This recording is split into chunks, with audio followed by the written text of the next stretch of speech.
So people will start looking for real resistance, and here we will support the hamster. First, true freedom comes when a person has nothing left to lose.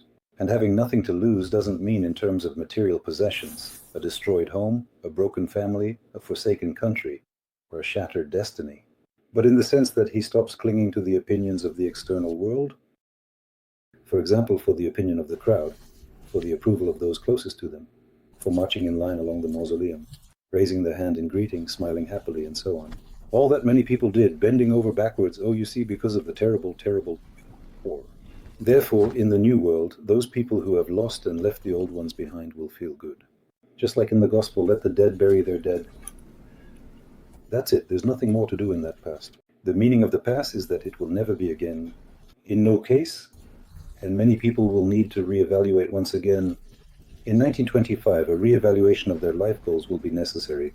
And, my friends, you need to orient yourselves right here and here.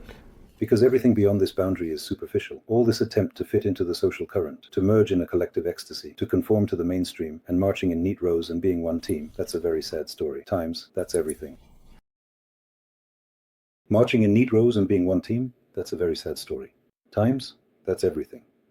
It seems like it lasts forever or for an eternity, and then times sweep it away very quickly. And you find yourself alone, without a real support in yourself. It seems to last forever or forever, and then time wears it away very quickly. And you find yourself alone, without a real support in yourself. I wish everyone to find that support in 2021. Yes, it's time to find that in 2021, that's it. Sergei Pancha is writing, Arestovich agrees that we shouldn't shift the responsibility. The answer is yes, and he just makes everyone else guilty, the people, then Zelensky, then the people again. What do you say to such commentators? Am I making you guilty? Guys, you think too highly of yourselves. So you think I would make you guilty, huh? What do you mean by that? This is our eternal Marxism at work?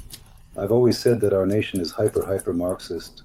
And every time people say, aha, Arestovich is changing his tune, Arestovich blames everyone? Arestovich criticizes everyone? Do you think you occupy such a big place in my life that I was focused on you? And did I change my stance for you, criticize and blame you? I'm pointing out the cause and effect relationships because that's the only real power on earth. But I have a flaw. I want you to be your own authority. You were your own subject. You managed yourselves. Why? Because I'm selfish. I want as many people around me as possible who are like me, like Yura, like Oleg Komyak, and many of our mutual friends. I don't like whiners and victims. I can't stand them. And fools. That's why I show whiners, victims, and fools. It's not that you are whiners, victims, and fools here, but you are behaving like whiners, victims, and fools. And honestly, look at where it leads you. You're not making it worse for me. I'm doing well. You're making it worse for yourselves. You're making things worse for the country, friends. I'm showing why this is happening and how to make things better. Don't go on too much. Don't think, dear viewer, that, oh, how is that? You know so much that I can't blame you. You know a lot, but in a different way, based on who I see you as in potential development in the future.